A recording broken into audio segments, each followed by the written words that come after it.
Hello friends, welcome to tension free study.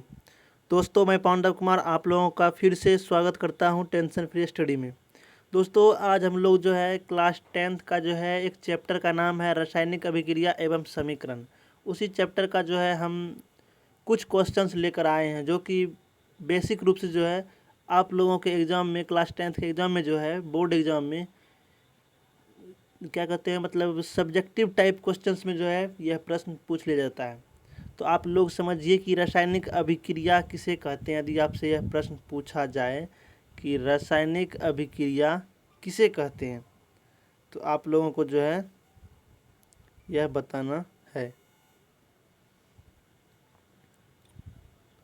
तो देखिए, रासायनिक अभिक्रिया किसको कहते हैं। अभिक्रिया जब भी होगा, या तो कोई पदार्थ अपने आप में अभिक्रिया कर लेता है, या तो कोई पदार्थ किसी अन्य पदार्थ के साथ अभिक्रिया करता है।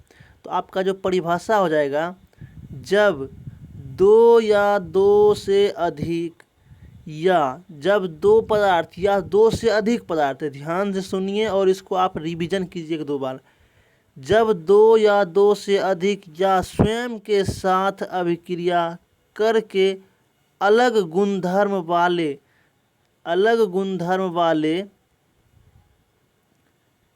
नए पदार्थ का, मतलब एक या एक से अधिक नए पदार्थ का निर्माण करता है, तो उसे हम रासायनिक अभिक्रिया कहते हैं। तो आप जो है इसका डिफिनेशन समझ गए होंगे। मतलब जब दो या दो से अधिक पदार्थ या स्वयं के साथ, मतलब जो पदार्थ हम लिए हैं वह स्वयं अपने आप में अभिक्रिया करके अलग गुण धर्म वाले, मतलब जो पदार्थ अभिक्रिया में भाग लेता है उसका जो गुण होता है, अभिक्रिया के बाद जो पदार्थ होता है उसका गुण दोनों का अलग होता है। तो कह रहा है कि जब दो या दो से अधिक या स्वयं के साथ अभिक्रिया करके अलग गुणधर्म वाले नए एक या एक से अधिक नए पदार्थ का निर्माण करता है, तो उसे रासायनिक अभिक्रिया कहते हैं। तो एग्जाम्पल आपके लिए हम लेकर आए हैं। जैसे देखिए कि ये जो H2 है हाइड्रोजन है, और O2 यह ऑक्सीजन गैस है। तो यहाँ पर आप देखिए कि H2 और O2 के साथ जब अभिक्रिया करता है, मतलब हाइड्रोजन ऑक्सीजन के साथ जब अभिक्रिया करता है तो जल बनाता है, H2O बनाता है। तो आप यहाँ देख रहे हैं H2 जो हाइड्रोजन है यह भी एक गैस है, और O2 जो ऑक्सीजन यह भी एक गैस है। और यह जल जो है यह द्रव अवस्था में होता है, यह दोनों का मिश्रण है, जब H2 और O2 का मिश्रण है। तो यहाँ पर जो है एक निश्चित अनुपात में जल का निर्माण हुआ है। तो आप यहाँ ध्यान से देखिए कि H2 जो एक गैस है यह जलता है, जैसे जलावन होता है, हम लोग जलाते हैं तो H2 जलने का काम करता है। और यह O2 जो है, O2 मतलब बिना ऑक्सीजन की उपस्थिति में हम कोई भी चीज़ को जला नहीं सकते हैं। तो यह ऑक्सीजन जो है जलने में मदद करता है, और यह H2 जो है खुद जलता है। तो यहाँ पर देख रहे हैं दोनों का गुण जो है अलग है। जबकि जब दोनों मिल जाता है तो यहाँ जो जल बनता है, जल से क्या करते हैं हम लोग, आग को बुझा सकते हैं। मतलब यहाँ पे ये जो है एकदम जो है अलग गुण है। जो पदार्थ इस तीर के पहले जो भाग लिया अभिक्रिया में, उसका गुण, और जब अभिक्रिया होने के बाद बना जो पदार्थ उसका गुण, दोनों का गुण जो है हमेशा अलग होता है। उसी प्रकार से आप यहाँ देखिए एक जो है कैल्शियम कार्बोनेट पदार्थ है, कैल्शियम कार्बोनेट CaCO3। जब कैल्शियम कार्बोनेट को हम लोग गर्म करते हैं तो यह अपने आप में बदलाव कर देता है। क्या करता है, CaO कैल्शियम ऑक्साइड बनाता है, और CO2 गैस मुक्त करता है। क्या करता है, कार्बन डाइऑक्साइड गैस मुक्त करता है जब हम कैल्शियम कार्बोनेट को गर्म करते हैं। आपसे बहुत बार ऑब्जेक्टिव टाइप प्रश्न में पूछ भी लिया जाता है कि जब कैल्शियम कार्बोनेट को गर्म करेंगे तो क्या बनता है, CO2 गैस बनता है, या CO2 गैस का निर्माण कैसे होता है, तो कैल्शियम कार्बोनेट को गर्म करने पर।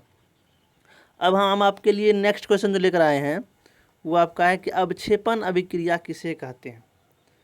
अवक्षेपण अभिक्रिया किसे कहते हैं, अवक्षेपण अभिक्रिया। देखिए अवक्षेपण, तो आप पहले अवक्षेपण समझ लीजिए, अवक्षेपण अभिक्रिया किसे कहते हैं।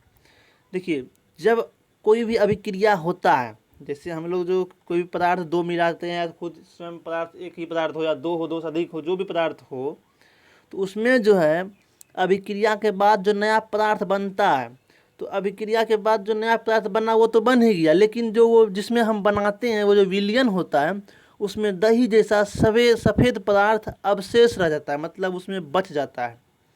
तो वह जो कोई सफ़ेद जैसा पदार्थ उस विलयन में या जो भी बर्तन में हम लोग बनाते हैं, वह जो बच जाता है वही जो है अवक्षेप कहलाता है। मतलब जो बच गया, अवशेष के रूप में रह गया, वो क्या कहलाता है? अवशेष कहलाता है, मतलब अवक्षेप कहलाता है। और इसी प्रकार के कभी अभिक्रिया को हम लोग कहते हैं अवक्षेपण अभिक्रिया।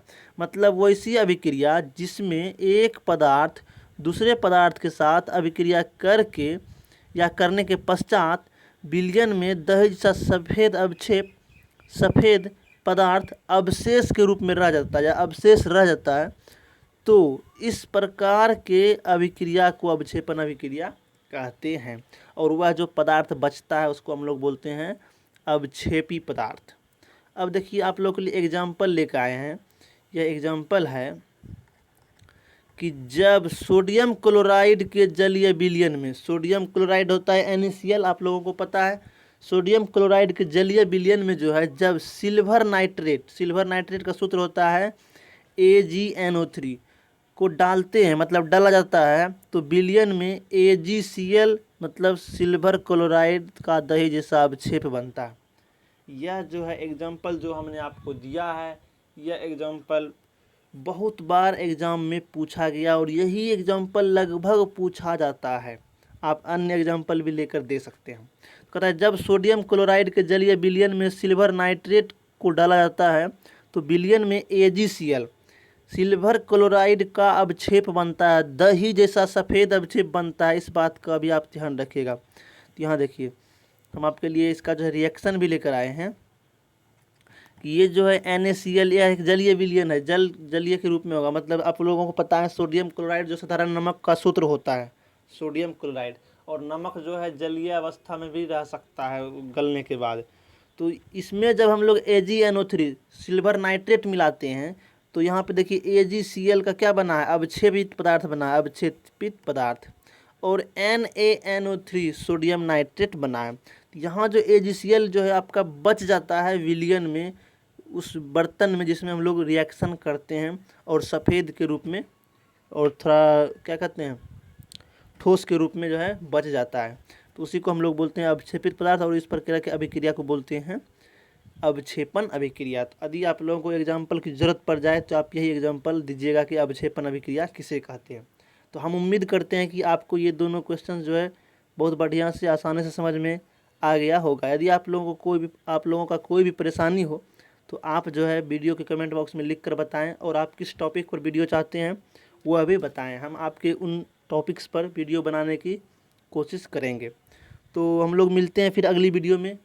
तब तक के लिए जय हिंद, जय भारत, वंदे मातरम।